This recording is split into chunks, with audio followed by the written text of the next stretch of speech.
Vivemos em uma sociedade em que o uso de álcool é visto de maneira natural e associado a diversos fatores culturais, econômicos, psicológicos, como já foi falado em outras aulas desse curso. Poderíamos citar uma variedade imensa de exemplos. O que vamos discutir nessa aula é por que, para tantas pessoas, é difícil enxergar os problemas e prejuízos decorrentes do consumo nocivo de álcool para a sua própria vida. A dependência do álcool é uma doença complexa, caracterizada por uma série de sintomas, com destaque para a perda do controle da pessoa diante do uso dessa substância. Mesmo enfrentando circunstâncias graves, como o afastamento da família, comprometimento da saúde, prejuízos financeiros, maior exposição a situações de risco e, às vezes, até reconhecendo a necessidade de parar de beber, não se trata de uma atitude simples de ser tomada e mantida. Eu sou Arthur Guerra e nessa aula vamos falar sobre o tratamento de problemas decorrentes do uso de álcool.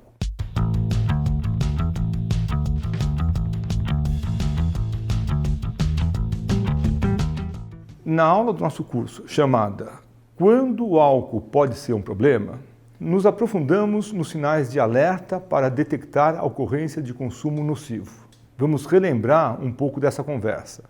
Inicialmente, a pessoa sofre com consequências que parecem ser mais leves. Seu desempenho nas tarefas do dia a dia começa a ser prejudicado. Passa a faltar no trabalho ou na escola. Perde a concentração e rende menos.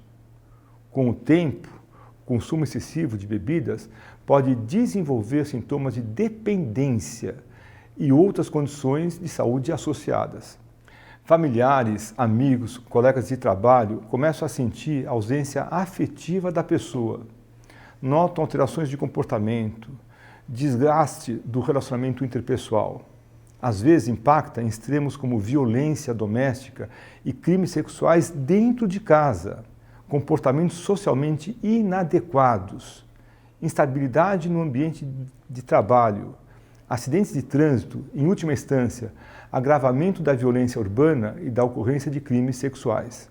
Na conta dos prejuízos econômicos entram os danos à propriedade, o gasto de recursos familiares com a substância ou com as consequências do abuso, a baixa produtividade nas empresas, os afastamentos do trabalho, os processos judiciais, a enorme pressão sobre os serviços de saúde e jurídicos. Vale também relembrarmos os fatores que contribuem para o desenvolvimento da dependência, como quantidade e frequência de uso do álcool, condição de saúde do indivíduo, fatores genéticos, psicossociais e ambientais. Alguns sintomas podem indicar o abuso crônico de álcool e a dependência, quando o desejo de beber surge de forma quase incontrolável, quando a pessoa não diminui nem para, mesmo reconhecendo prejuízos do hábito, quando o consumo atrapalha outras atividades e relações, quando se desenvolve a tolerância, que significa ter que beber uma quantidade maior para atingir os mesmos efeitos, quando a falta do álcool no organismo provoca sintomas físicos de abstinência, como sudorese, tremores de extremidades e aumento dos batimentos cardíacos e da pressão arterial. Bem, e agora? Se você reconheceu algum colega, familiar ou até você mesmo nessas circunstâncias, é importante sempre lembrarmos que a dependência é uma doença crônica, mas tratável, como muitas outras. Aqui, reforço algo que deveria ser ponto pacífico. Quem recebe esse diagnóstico merece um tratamento respeitoso, sem preconceitos. Esse deve ser um direito básico. O apoio do círculo familiar e social é fundamental nesse momento. Família e amigos são muito importantes na identificação dos primeiros sinais do alcoolismo.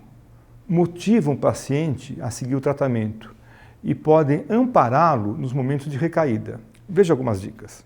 Escolha o momento adequado para conversar, em que ambos estejam sóbrios, calmos, em local privado. Fale da sua preocupação com o consumo e de como pretende auxiliá-lo a procurar ajuda. Relembre exemplos de situações negativas e coloque-se ao lado da pessoa durante o tratamento, Mostre sua amizade, mas também sua firmeza. Ajude-o a entender que as pessoas não esperam que ele vá conseguir parar de beber sozinho e que não há problema em buscar ajuda para o tratamento. Procure mostrar o lado prejudicial desse comportamento, em contraste aos pontos positivos. Mantenha uma relação de troca, dê suporte e se informe sobre as opções de tratamento. O fundamental é fazer uma aproximação afetuosa e amiga, com respeito pela pessoa, sem acusá-la ou culpá-la por seu comportamento relacionado ao uso do álcool. Quando chegamos com acusações, a pessoa reforça suas defesas e nega os problemas. Também é importante falar que nem sempre as pessoas com problemas em relação ao consumo de álcool entendem ou percebem que precisam de ajuda. Isso é o que chamamos de negação, que geralmente faz parte do quadro clínico que compõe o alcoolismo. Essa situação, contudo, é comum e precisa ser levada em consideração durante o tratamento. E vale lembrar, quem cuida também precisa ser cuidado. É importante que haja um acompanhamento específico dirigido para os amigos e familiares. Eles precisam compreender a doença e seus desdobramentos para que, então, recebam orientações adequadas sobre a melhor forma de ajudar o outro e a si mesmo.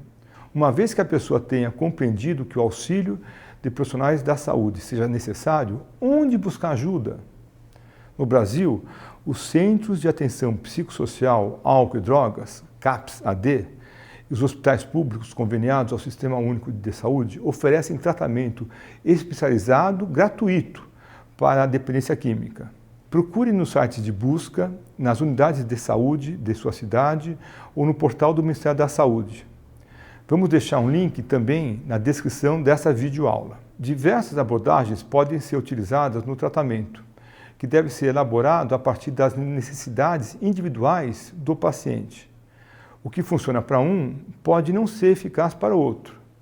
Quando falamos em tratamento de dependência, o que temos como regra universal, conforme falei, é o respeito.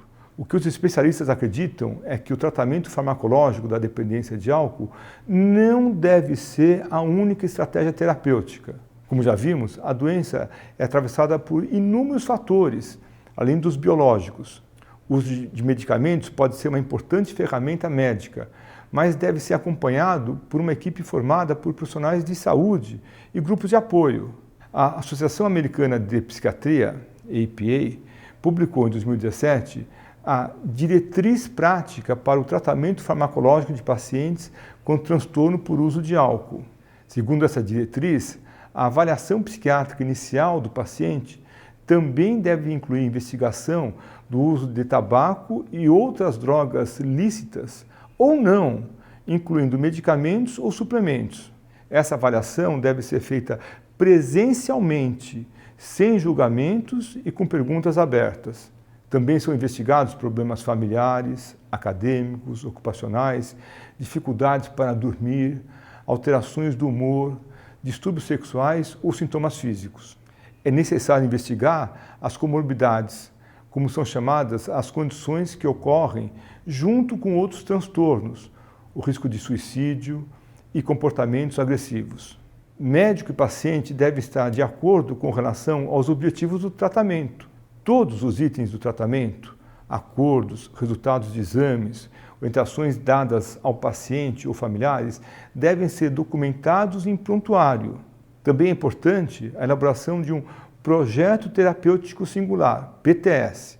Esse deve incluir um plano para situações de intoxicação aguda ou para problemas médicos relacionados ao uso de álcool, incluindo tratamento farmacológico e não farmacológico, baseado em evidências. É importante entendermos que as recaídas são parte do curso natural do transtorno por uso de álcool. São momentos de aprender sobre as dificuldades, avaliar a presença de fatores de estresse e reavaliar as estratégias terapêuticas. O processo é delicado e contínuo. Os melhores resultados vêm quando o paciente se mantém motivado, com persistência, determinação e amparado pela família e amigos. Assim, caso aconteça uma recaída, ele estará fortalecido para enfrentar o momento e se restabelecer no tratamento o mais rápido possível. Datas festivas como Carnaval, Natal, Ano Novo costumam ser sensíveis para quem está abstinente. Por isso, é importante ajudar a pessoa em tratamento a desenvolver estratégias para lidar com as pressões para beber, tão comuns nessa época. Como sempre falamos por aqui, cada pessoa deve receber o tipo de ajuda mais adequado para si, segundo suas características pessoais, contexto social, da quantidade de bebida que costuma ou costumava ingerir e se já apresenta problemas de ordem emocional, física ou interpessoal.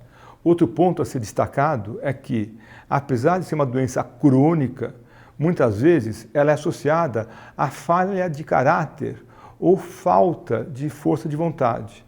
Isso é inadmissível. O desconhecimento e rótulos como esses contribuem para a estigmatização do quadro e comprometem as estratégias de intervenção e adesão ao tratamento. Se você é próximo a alguém que está nessa situação, saiba que sua possibilidade de ajudar dependerá do grau de dependência, da consciência que ela tem dos problemas causados pelo álcool e da relação de confiança estabelecida com você. Nos momentos em que a sua própria motivação estiver baixa, lembre-se de que 1/3 das pessoas deixam de apresentar os sintomas após 1 ano de tratamento. Ficamos por aqui. Agradecemos sua atenção e esperamos que vocês aproveitem nossas outras aulas.